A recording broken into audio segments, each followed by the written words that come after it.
Jonathan mentioned that most people are reasonable when you meet them in person. Technology, however, creates a layer of potentially dehumanizing mediation between any interaction. So if our most reliable way of establishing genuine connection is with the least amount of mediation, how do we navigate the ever-increasing mediation of technology in our lives, metaverse, AI, big data?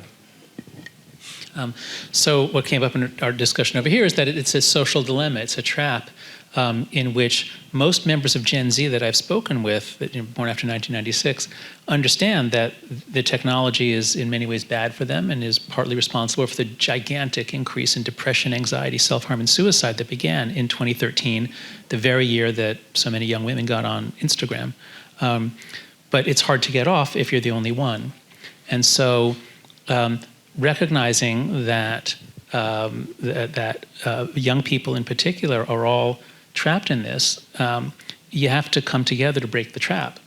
And I hope that you'll find ways to come together face to face so that people who spend time with others face to face are cool, and people who go to clubs and post on Instagram are complete losers and you make fun of them. That sounds harsh, but because the whole system is based on hacking human shame and pride, and craving for prestige. The whole system is based on that.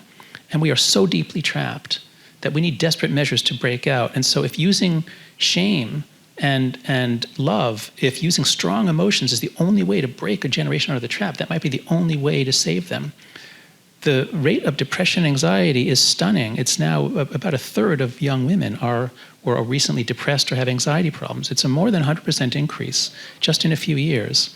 So we've got to do something quick. The very first thing is we've got to raise the age to 16. It's insane that children are going through puberty displaying like this. That's where a lot of the damage seems to come in. I'm writing a book on this now, and everything's pointing to puberty. We must not have kids going through puberty on social media. They need to be playing face-to-face, developing normal human skills.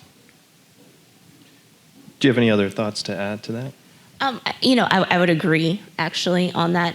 I try to tell my nieces who are younger than that, but very social media aware. My 9-year-old niece literally last weekend was looking over my shoulder and she was like, "You're on Twitter." She's like, "Old people." I was like, I expected her older sister to say that. And then she was like, "Continue," because she was trying to read what was on my feed. But I tried to explain to her older sister that like social media is more fun when you actually know the people who you're talking to. And so there's like some baby Facebook thing that I don't know much about, like, where these YouTube stars have things on there. I think that there's an adage. And so while certainly I follow people I don't know and famous people and newsmakers and all of those kinds of things, like the tweets that are most meaningful to me are people that I've actually had real interaction with in the past. And so, I do recognize that I have a certain privilege of being a Gen Xer. And so it's easy for me to be like, I had other things to do. I don't have time to do this today. But I just think it's okay for you to be able to step away. Sometimes you're going to have so many responsibilities, you're going to have to step away.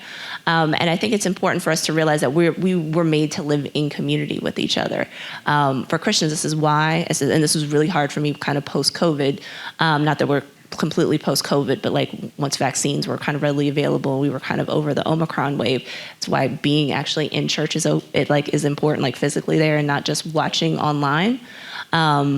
Right, like we were made to be social, and so sometimes it's going to take, even if you got to force yourself to do it, making sure that you take the steps to actually be in communication and communing with real people that you can literally reach out and touch.